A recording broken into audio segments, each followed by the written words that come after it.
The Incredible Hulk will not be presented this evening. The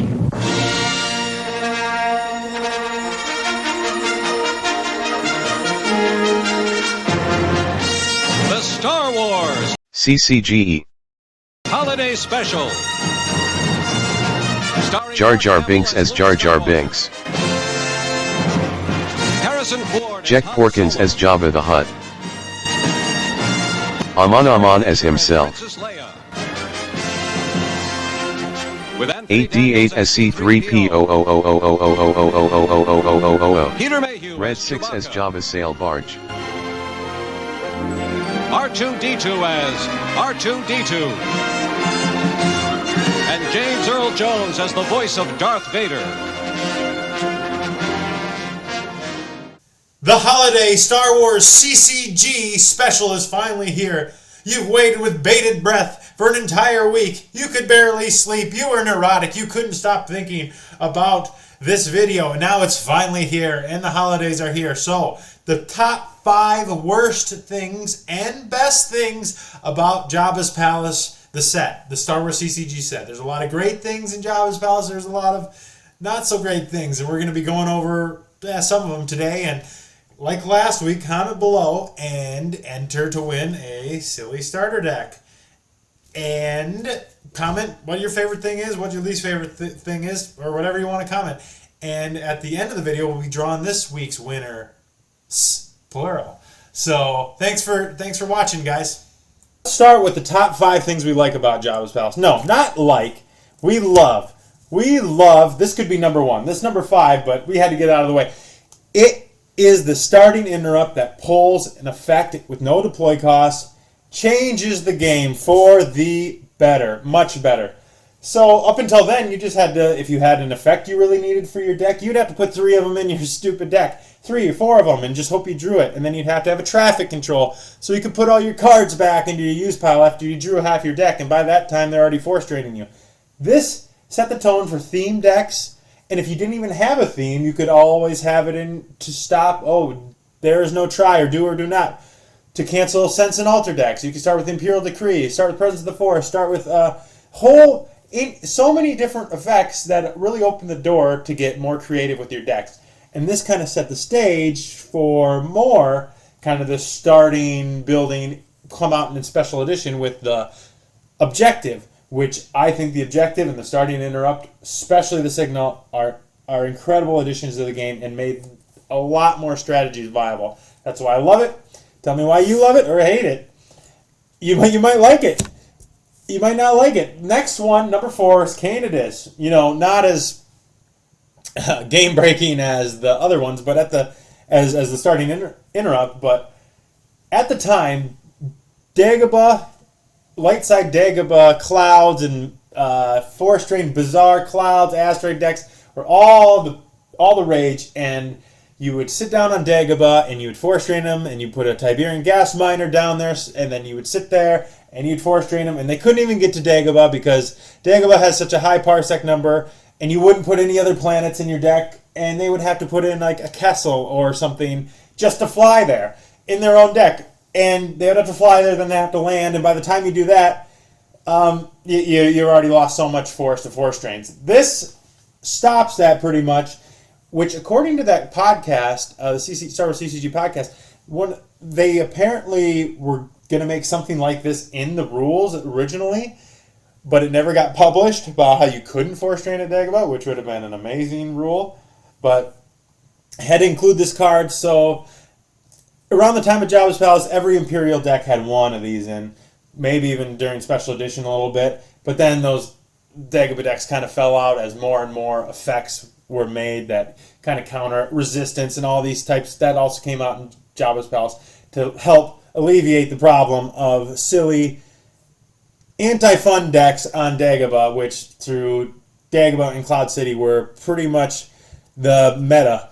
Dark side using manipulation and light side using some kind of clouds on Dagobah. So I think that's number 4. Number 3 is a little guy, location, Tatooine, Jabba's Palace. During your deploy phase, you may deploy 1 Jabba's Palace site from reserve deck. This is huge. This is game changing, just like how the starting interrupt was. Pulling a location is great for a theme and for having a strategy, almost like an objective in itself. This set the tone for like, oh, okay, I can pull out the audience chamber, which can pull an alien. I love it. I love the idea of pulling locations. I think maybe like that's why objectives are so good. Even before then, I think drawing locations, if you had a bad draw on your first turn, then you didn't draw a location for a few turns, you almost lost the game off bad draws before a special edition, which I don't know how you fix that. Maybe have a rule where you could always pull a location, but up until then, this was the first real location where you got to pull a location every turn. So you could start out with this. Yes, at the time, most people started off with Expand the Empire as they're starting to interrupt on this. And then you can pull 4 locations out on the first turn. I was in a Jabba's Palace tournament a few years ago, premiere through Jabba's Palace. You know, every dark side deck I played used Expand the Empire on Jabba's Palace, and I beat them both with light side. So it wasn't as broken as people thought. It's still pretty powerful. Still pretty powerful. Love that idea. Too bad there isn't a light side version of that. That's the shame. There should be a light side version. So number 2 is the little Elam. This, love him or hate him, the Elam. So play for 3, forfeit 3, power plus 3 at any side of an Imperial. Destiny 4, huge destiny. Gotta love the Elam. Non-unique. You can use the interrupt to retrieve with them once a game. They don't even need anybody at the audience chamber for extra power forfeit, but they do have a guy that adds 1 power, 1 forfeit. Great guy, so powerful they had to counter him in Endor with the effect. What's it, Emperor's Strike Force or something, where you lose a force or 2 every time you lose an Elam. Great card. Really made Imperial decks struggle there for a while. You almost had to play aliens as the dark side once this little guy came out. But very strong card. Now, moving on to the number 1 thing about Jabba's Palace. So, all the characters for rares. You know, no more silly pulling effects as in Cloud City. No more pulling interrupts and effects, Dagobah, Cloud City as your rare. Every single pack you almost got an alien rare, and a lot of them are really good. 8d8, great, releasing captives. Those Ardent Vapor Krell. He adds 1 to 4 strains where you have a Vaporator hydroponic station. I can't even say that. Hydroponic station. Plus 2. So you can have a hydroponic deck that wasn't even viable before. You got Bane Mauler. Incredible ability. Mind Scan. Although you can't Mind Scan a permanent weapon, which I totally think you should be able to. But Bane Mauler, great rare. Efont Mon. This guy is so versatile. Opponent spies, gamblers, and thieves cannot deploy or move to the same site. He's still viable, and even in any format deck you use. Sure, he's only forfeit 2, but he's so powerful. Galad, great. Adds 1 to your 4 strain to Jabba's Palace sites. Whole strategy in Seth. In himself, you got Jabba the Hutt. Amazing. He's not that good, but he's just a fun rare. Got Ula. Finally, the light side has a counterpart to the Mulu Uluth, except aliens are placed in opponent's use pile instead of lost pile. I don't even know how to say that. Milo Unith is a little overpowered, but Ula, the light side finally gets it.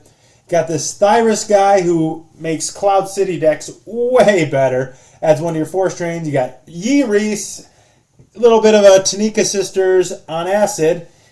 And then you got your Tessic, who is amazing, who you can pretty much do all your alien decks with him. He's like a must in non-unique alien decks. Adds 1 to your 4 strains. So those are the things I like about Jabba's Palace. All right, let's go over the top 5 things I don't like about Jabba's Palace. Let's see if you agree or disagree. First of all, I think the light side should have a Jabba's Palace audience chamber that pulls a alien from your reserve deck, just like the dark side. It's kind of a shame they don't. They have to put that interrupt in that pulls a unique alien, that pulls an alien. But it pulls both shoot up, but I don't like it. I think they should pull an alien just like the dark side. And I think both game texts should have that either way, so you don't have to have this cover-up battle where you're playing it over the locations. I think both sides should say once per game you can pull an alien and deploy from your reserve deck. One gripe with that, yep. That's all I got to say about that. The light side has much worse locations in Jabba's Palace. Number 4 is the little game of Sabacc. Like, why do we need Sabacc? Why do we need a mini game? Sure, I know there was Cloud City Sabacc, but why do we need more? Even Cloud City Sabacc and all this Jabba's Palace Sabacc, it's an unnecessary mini game in an already complicated game. I know there's so many cool Sabacc decks, blah blah blah.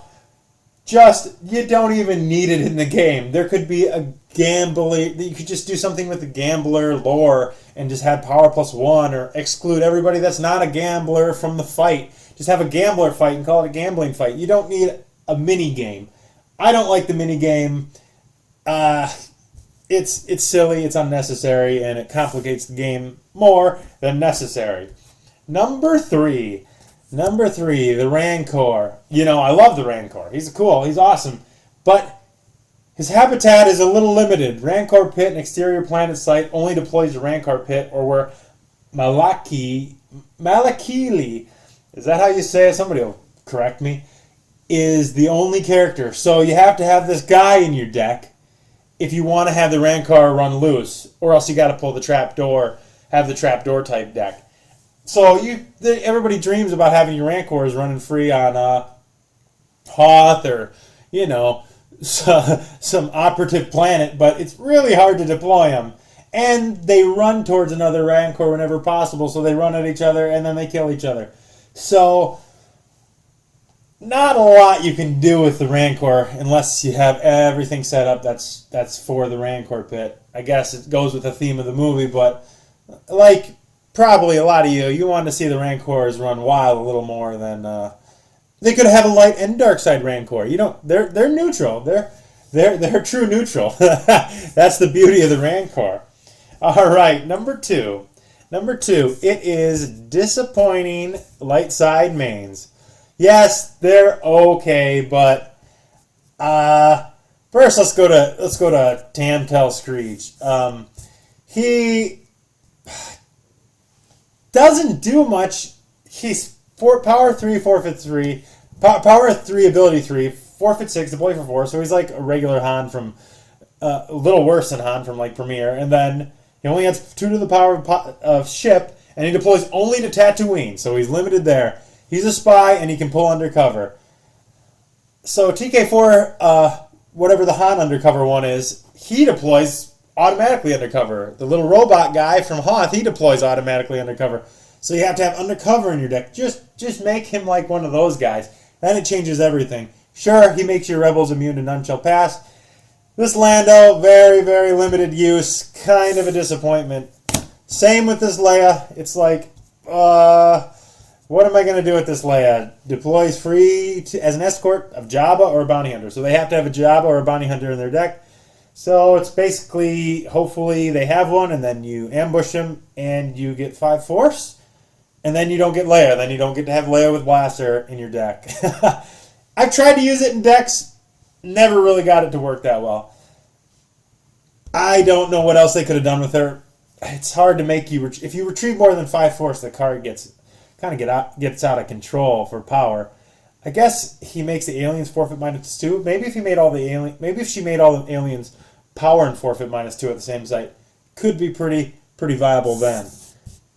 All right, the number one thing about Jabba's Palace I don't like is all the alien rares. The same reason I like Jabba's Palace. You know, there's too many crappy aliens. There's the Arctarch, who makes your Seekers better, as if, but it only allows Seekers to move for free and ignore potential targets. Terrible. You got your Beto, classic Beto, worst Greedo. You got a BG738. I guess he's okay. Destiny 4 adds, unless you're doing some kind of bizarre Dejeric hologram deck. You got Cthulhu. I can't even pronounce half these people. They don't do much. This lady may deploy as a react, a non-unique blaster from reserve deck. That's Why did you have to limit it to non-unique blaster? Was it too powerful if it was any blaster? This Murtalak Yen, I can't say any of these names. During your control phase, 3 force to search your reserve deck. Okay. And take another alien that's a smuggler. Information, broker, or spy into hand.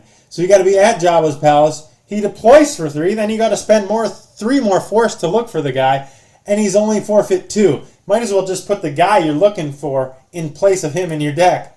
And then you got these Jawas that aren't these unique Jawas for each side. Each side has 2, and they both do the same thing, and they don't really do much. Like, they try to make Utini a thing, and they kept trying to make Jawa Pack a thing, and it really doesn't work that well. I guess you can put them at the audience chamber for Jawa's power +2.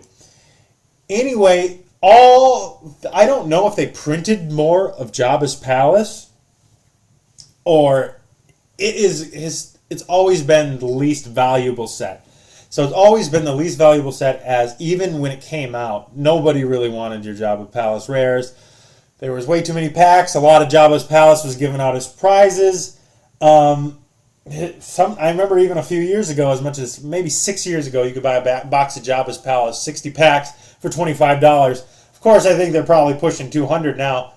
But that was back when Cloud City was still sitting at 70 and Dagobah probably 100. But it's arguably a better set than Dagobah and Cloud City, and it's worth much less. I have not seen the numbers on how many they printed. Maybe they printed a ton of them, but I know the numbers on Premiere and New Hope and Hoth are released, but I don't know the printing numbers for Jabba's Palace. If anybody knows the printing runs for all these, that would be great to know. And you can go buy the whole set of Jabba's Palace probably cheaper. Every card on eBay cheaper than any other set right now.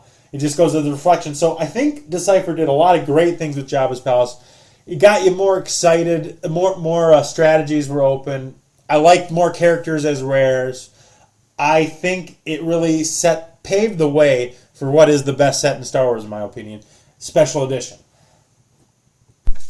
So there you have it. There's just a brief summary of the things I like and hate about Jabba's Palace. So tell me what you disagree with, what you agree with. So let's talk about last week's video. So I got so many good comments. As of making this, I have 51 comments. All great. Everybody almost unanimously said the Executor is their favorite Star Destroyer, and like 7 or 8 people said pulling Executor from a pack was probably the best feeling there is. Some guy commented, oh, there was no mains in Dagobah for the dark side, but, the awesome Executor makes up for that, and it really does. It's such a cool card. Other Star Destroyers, I had pretty much one of everyone listed as people's favorite, but 3 people said Tyrant were their favorite, 1 Stalker, 2 Stalkers, 2 Devastators, 2 Chimeras, 3 Thunder Flares, 2 Accusers, and then a bunch of just singles. And why didn't I review the non-unique Star Destroyers? Well, my video was pushing 20 minutes, and, come on. That's a little pushing it. So another thing was mentioned, why am I not reviewing the virtual cards, virtual Star Destroyers? I am not up to date on the virtual cards. I am getting there. Would consider myself a collector and a poor player second. Very casual. Premiere through Death Star 2 is what I love the best. But I'm making my way there. So that's why I don't really comment on them. I mostly comment on nostalgia tournaments like this time, like remembering the meta from Premiere through Jabba's Palace. But without further ado, let's do a little random, see who wins the starter deck.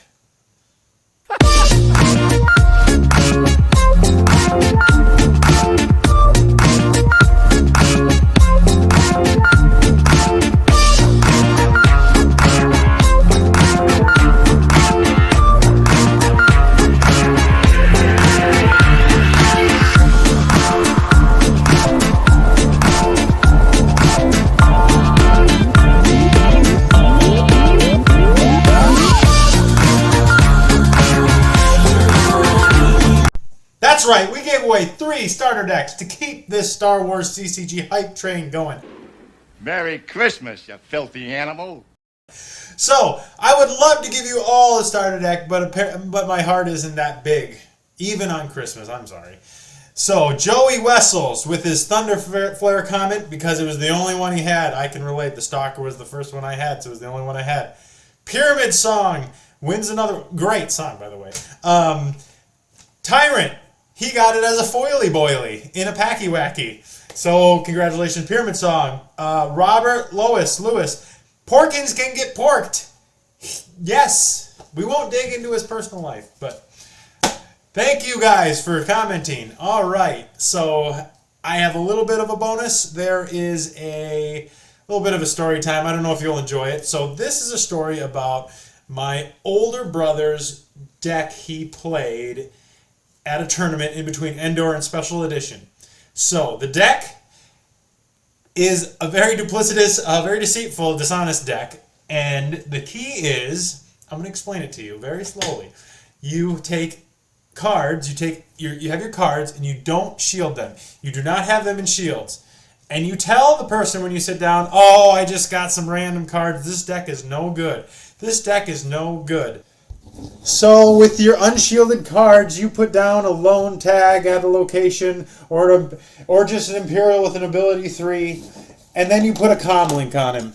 And then you say, oh, my deck is so bad, it has no good cards in it. There's nothing, it's just a bunch of random premier cards that I happen to get. And you force drain them for 1. You don't even force drain them for 2. You just force drain at a tiny location. And eventually, they're going to attack you. You're going to say, this would never work against me. You're probably right. This worked one time in one game at one tournament, and that's all it's good for because that's all you need. It's more about the gimmick than winning. And then when they attack you, you have no force in your force pile, and then you plop down a Stormtrooper because they deploy for free. And you deploy, I don't know, as many as your hand can hold, and you just dump them down.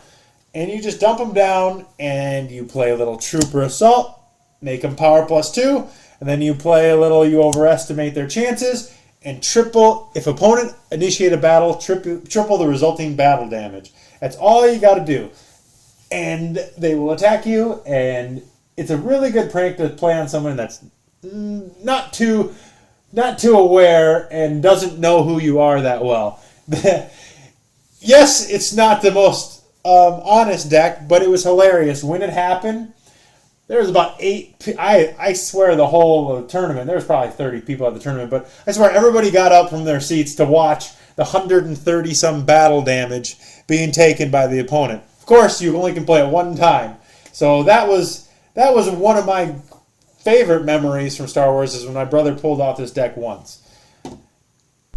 I know what you're thinking, but Fatty, what happens if they had a Hoojix in their deck? What happens if they had a Sense? Yes, sure, they could have had all that stuff. But this is like the year 2000. The caliber of decks, even at a competitive tournament, where the meta was not as nearly fleshed out as it is in the age of the internet. So he got lucky that the opponent didn't have any of those. But anyways, thanks for tuning in. I appreciate the views, and from all of us, Mala and Itchy and my son Lumpy, all want to thank you, and happy collecting and happy Christmas. Have a great CCG Christmas.